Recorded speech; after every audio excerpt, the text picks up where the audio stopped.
देखिए किस तरीके से ये पुलिस ऑफिसर मार रहा है, ये देखिए लात चला रहा है। हम उसको सजा देना चाहिए और मैं तो दिल्ली के मुसलमानों से कहना चाहता हूं कि उसी वक्त आपको उस पुलिस ऑफिसर को सजा देना चाहिए था, ताकि दोबारा कोई हिंदुस्तान में ऐसा हिम्मत नहीं करे कि कोई नमाज पढ़ते हुए आदमी को लात मारे। उठ के उसी वक्त में उसको लात मारना चाहिए था। उसने कानून का उल्लंघन किया, आपको उसी के भाषा में जवाब देना चाहिए। हिंदुस्तान में कितना शांति का पैगाम सिर्फ मुसलमान ने जिम्मेदारी लिया है, बाकी धर्म के लोग क्या वहां पर अराजकता फैलाएंगे, मुसलमान सिर्फ मार खाता रहेगा। दुर्घटना घट जाती तो आज मुसलमान बदनाम होते, लेकिन आप इस वीडियो में भी देखिए कि मुसलमानों ने आज बर्दाश्त किया है, नमाज के हाल में वो मार खाए और आज भी उन्होंने बर्दाश्त किया है। तो हिंदुस्तान के प्रधानमंत्री को क्या शर्म नहीं आना चाहिए? किस तरीके का देश वो आज बना रहे हैं। क्या यही महात्मा गांधी, जवाहरलाल नेहरू, पंडित मौलाना आजाद, ये सारे लोग हिंदुस्तान का ये सपना देखे थे कि एक धर्म के लोगों को लात मारा जाएगा, एक धर्म के लोगों का घर तोड़ दिया जाएगा, एक धर्म के लोगों का दुकान तोड़ दिया जाएगा? हिंदुस्तान के प्रधानमंत्री को ये वीडियो देखकर शर्म आना चाहिए और हिंदुस्तान के जो गृह मंत्री हैं अमित शाह, उन लोगों को शर्म आना चाहिए कि ऐसे अफसरों के दिमाग में, दिल में किस तरीके का जहर भर दिया गया है कि कोई लोग अगर रोड पर नमाज पढ़ रहे हैं तो उसको लात मारा जा रहा है।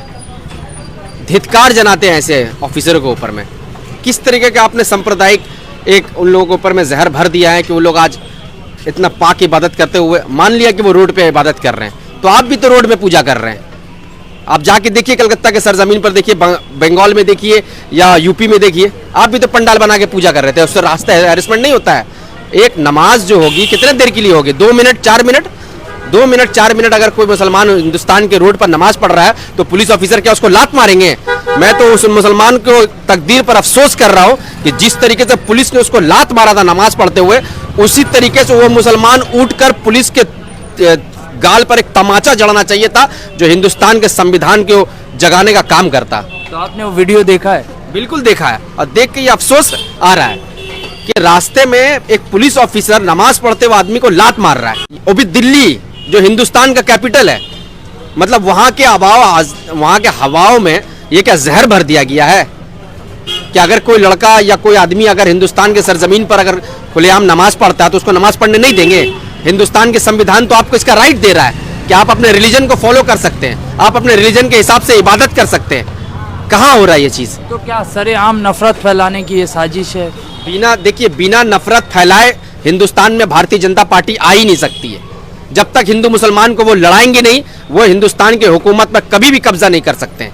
और आज कानून के वर्दी पहनकर जिस तरीके से उसने कानून का उल्लंघन किया है, इसको तो पर्सनली प्रधानमंत्री को इंटरफेयर करके उस ऑफिसर को इसका कड़ी से कड़ी सजा देनी चाहिए और सरेआम देना चाहिए रोड के ऊपर में।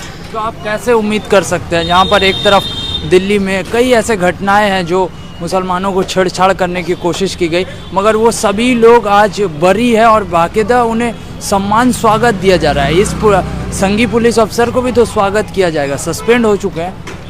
ये तो दुर्भाग्य होगा हिंदुस्तान के लोगों के लिए कि इस तरीके का ऑफिसर के लिए, अगर बिल्किस बानो के रेपिस्ट को जब कोई लोग यहाँ पर स्वागत कर सकता है तो इस तरह के ऑफिसर का भी स्वागत होगा।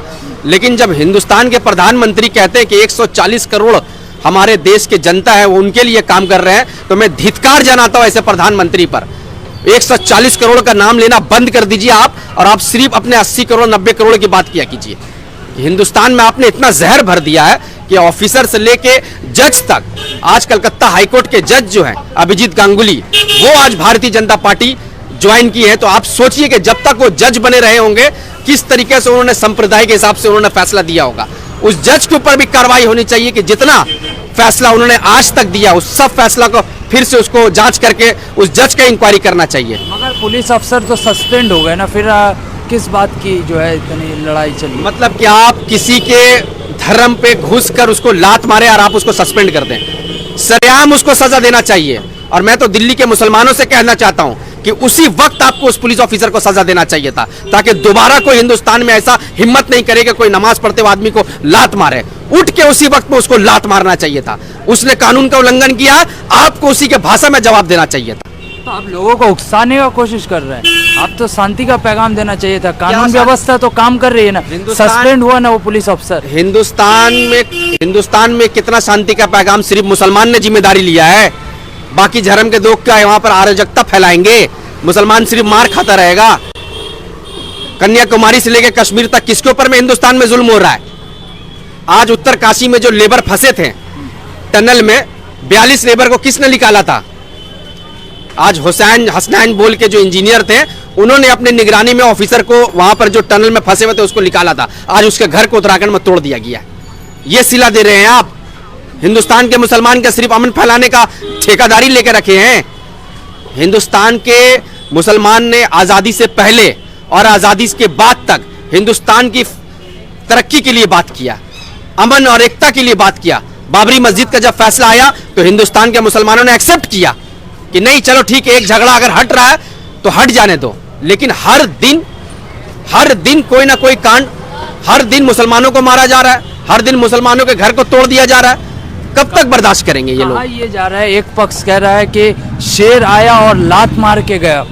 इन जिस तरीके से रास्ता जाम करते हैं मुसलमान जुमा के नमाज के बाद, इन पत्थरबाजियों के साथ सही हुआ, एक पक्ष खड़ा हुआ समर्थन करता हुआ नजर आ रहा है। देखिए उस पक्ष, जो पक्ष है ना, वो पक्ष लोग मूत्र पीते हैं और उनके दिमाग में गोबर भरा हुआ है, तो उनके बात करने से कोई फायदा तो है नहीं। जिसके दिमाग में गोबर भरा हुआ है उसकी मानसिकता को आप समझिए कि जो गाय का पेशाब पी रहा है, पानी पीने वाला कौम, शरबत पीने वाला कौम, गौ जो गाय का पेशाब पिएगा, वो भक्त के बारे में आप सोच लीजिए कि उसके दिमाग में तो गोबर भरा हुआ, तो उसका वो जो बोलता है उसके बारे में सोचना ही बेकार है। गोबर दिमाग वाले लोग के लिए सोचना ही बेकार है कि वो लोग क्या बोलते हैं नहीं बोलते हैं। आप वीडियो दिखा सकते हैं कि किस तरह से वो पुलिस अफसर मार रहा है। कहीं हो सकता है कि मानसिक संतुलन जो है खराब हो सके, इस वजह से इस तरीके की हरकत कर रहा है। अभी ये भी तो हो सकता है कि मानसिक संतुलन जिस नमाज पढ़ रहा था उसका खराब हो सकता था कि उस पुलिस ऑफिसर के साथ भी कुछ खराब हो जाता, लेकिन नहीं। आज भी मार खाए मुसलमान। आप देखिए इस वीडियो में, मैं वीडियो दिखा रहा हूँ, देखिए किस तरीके से ये पुलिस ऑफिसर मार रहा है। ये देखिए लात चला रहा है, इसको तबड़ाक मार रहा है। अब ये बाद में ये कहेगा कि इसका मानसिक संतुलन खराब हो गया, हो सकता है इन लोग का भी खराब हो जाता और कुछ दुर्घटना घट जाती तो आज मुसलमान बदनाम होते। लेकिन आप इस वीडियो में भी देखिए कि मुसलमानों ने आज बर्दाश्त किया है, नमाज के हाल में वो मार खाए और आज भी उन्होंने बर्दाश्त किया है। तो हिंदुस्तान के प्रधानमंत्री को क्या शर्म नहीं आना चाहिए? किस तरीके का देश वो आज बना रहे हैं? क्या यही महात्मा गांधी, जवाहरलाल नेहरू, पंडित मौलाना आजाद, ये सारे लोग हिंदुस्तान का ये सपना देखे थे कि एक धर्म के लोगों को लात मारा जाएगा, एक धर्म के लोगों का घर तोड़ दिया जाएगा, एक धर्म के लोगों का दुकान तोड़ दिया जाएगा? क्या यही सपना देखकर हिंदुस्तान को अंग्रेजों से आजादी दिलाई थी? धिक्कार है ऐसे प्रधानमंत्री, धिक्कार है ऐसे होम मिनिस्टर के ऊपर में जो अपने पुलिस के ऊपर में काबू नहीं कर सकते हैं। एक पुलिस अफसर की जिम्मेदारी को लेकर आप पूरे प्रधानमंत्री को क्यों टारगेट कर रहे हैं? प्रधानमंत्री थोड़ी लात मार रहे हैं आगे। आप डीडीए का कार्रवाई आपने देखा होगा, दिल्ली में कुछ दिन पहले मेहरौली में रात को 4 बजे भोर में वहां की मस्जिद और मदरसा को तोड़ देती है बिना कोई नोटिस दिए हुए। आज आप उत्तर काशी के जो फंसे हुए मजदूर को जिसने बाहर निकाला था, आज उसके घर को तोड़ दिया गया बिना किसी नोटिस दिए हुए। क्यों एक धर्म को टारगेट किया जा रहा है?